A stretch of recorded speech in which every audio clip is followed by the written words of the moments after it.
어디선가 나를 잃고 헤매지 않기를. 이은정.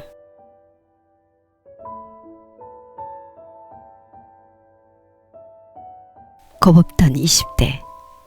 나는 가진 돈도 없이 무작정 상경했다.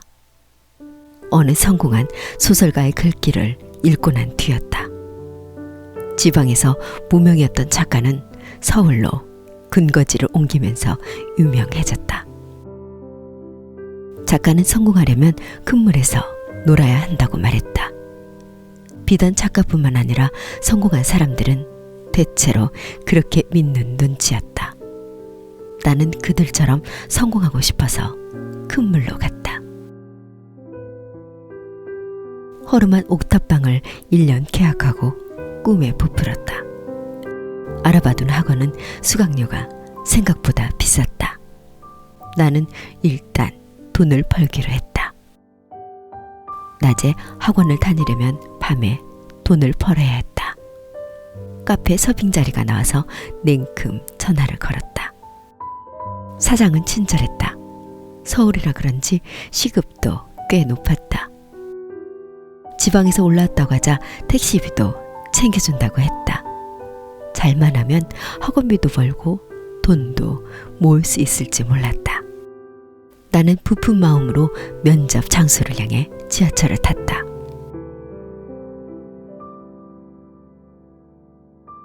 까만 간판에는 전화번호도 없이 상호만 덩그러니 박혀 있었다.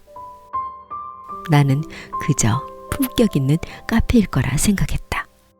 그러나 안으로 들어가자마자 아차 싶었다. 그곳에는 젊은 여자들이 몸매를 노골적으로 드러내는 옷을 입고 있었다. 덩치가 큰 사장은 겁이 질린 내게 하루만 해보고 결정하라고 했다. 나는 이런 데인 줄 몰랐다며 황급히 그곳을 빠져나왔다. 지하철역으로 걸어가는 내내 심장이 쿵쾅거렸다. 다리가 후들후들 떨리기도 했다. 그때 순간적으로 엄습해오는 어떤 공포에 뒤돌아보니 면접 본 사장이 내게로 달려오고 있었다. 내 앞에 멈춰선 그는 다짜고짜 내 뺨을 때렸다.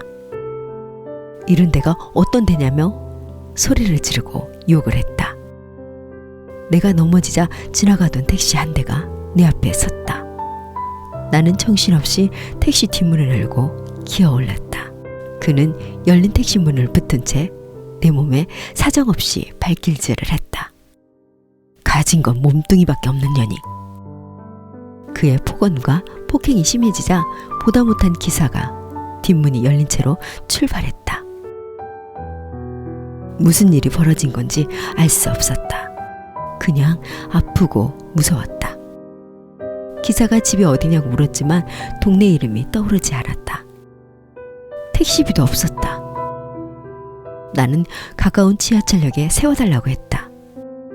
울면서 가방을 휘젓고 있는 내게 기사는 택시비는 안 내도 된다고 했다. 나는 울면서 인사를 하고 내렸다. 내렸는데 어떻게 해야 좋을지 몰랐다.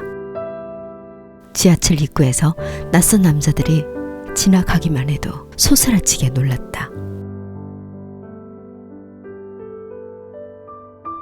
잠시 후 내가 내렸던 택시가 다시 내 앞에 섰다.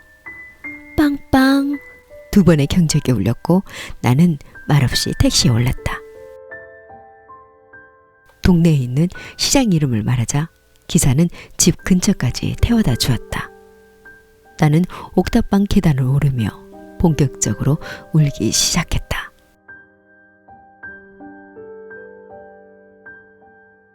큰 물은 개뿔. 뭐가 잘못된 것일까? 어째서 그들은 되고 나는 안 되나? 나는 왜 이런 일을 겪고 있나? 나는 왜 그들처럼 선택받지 못하는 걸까? 도대체 내가 잘못한 것이 무엇일까? 결국 옥탑방 계약기간 1년은 채우지 못하고 돌아왔다. 그리고 남은 20대를 우울하게 보내다가 30이 되던 해에 독립했다. 독립 그리고 귀촌 시골 마을을 떠돌면서 글을 썼다. 그 과정에서 한동안 책을 끊기도 했다. 누군가의 삶을 흉내낼까봐 겁이 났기 때문이다. 나는 꿈을 이룬 사람들에게만 관심이 있었고 그들을 동경했으며 그들을 따라하면 비슷한 결과가 올 줄 알았던 것이다. 어리석은 판단으로 어린 나이에 뼈아픈 상처를 얻었다. 그러나 상처받은 걸로 끝나는 인생이 어디 있을까? 나는 그 상처를 수업료로 지불하고 나만의 삶을 사는 법을 터득할 수 있었다.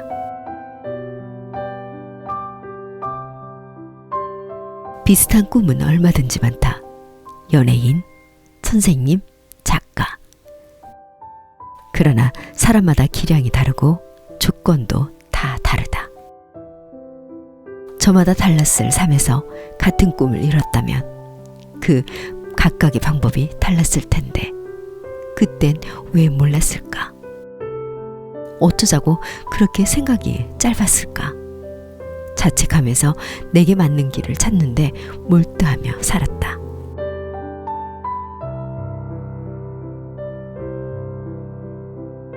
그리고 얻은 답이 자연과 고독이었다.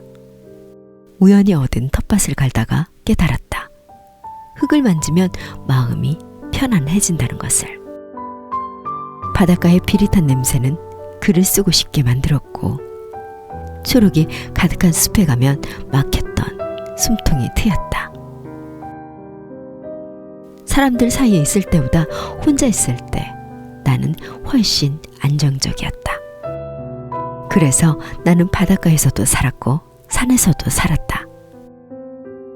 자신의 방식을 찾았을 때 비로소 꿈은 그에 알맞은 형태로 다가오는 것임을 그땐 정말 몰랐었다.